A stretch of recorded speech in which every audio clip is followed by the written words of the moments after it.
অনেকে আসি রাজনীতি করতে গিয়ে বেপর্দা হই। এই আমাদের এমপি সাহেব এদিকে দেখলাম কেরেস দিচ্ছে, এটা জায়েজ হয় নাই, ঠিক হয় নাই, তাকওয়ার মধ্যে থাকতে পারে নাই। কলে ফতুয়া কেন দিলাম? অনেকে দেখবেন কলে হুজুর আপনারা নিলে জায়েজ আর অমুকে নিলে জায়েজ না। না, আমি নিলেও জায়েজ নেই, আমি নিলে ওটা জায়েজ নেই, এটা ঠিক হয় না। ওনা আমি গিয়েই বলছি,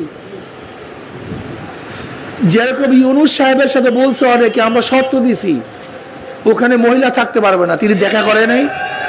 করলে করবো, না করলে করবো না, সমস্যা কি বাবা? ওই আগেই বলছি পরীক্ষার সময় ধরা খায় সব, এত সহজ না, মুহূর্ত হলে কঠিন।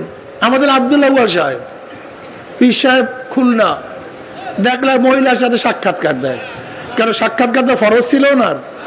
কেন দিল? কারণটা কি? ওটা ফরজ না তো, দিতে গেল কেন? এগুলি তো এই সমস্ত দজ্জাল বাহিনীরা ফতুয়াবাড়ি করে, দেখো তোমরাও করো এই কাজ। এটা করবে কেন? কারণটা কি? এটা কি ফরজ? এটা কি ওয়াজিব? এটা করবেন কেন? থাকলে থাকলাম, না থাকলে না থাকলাম।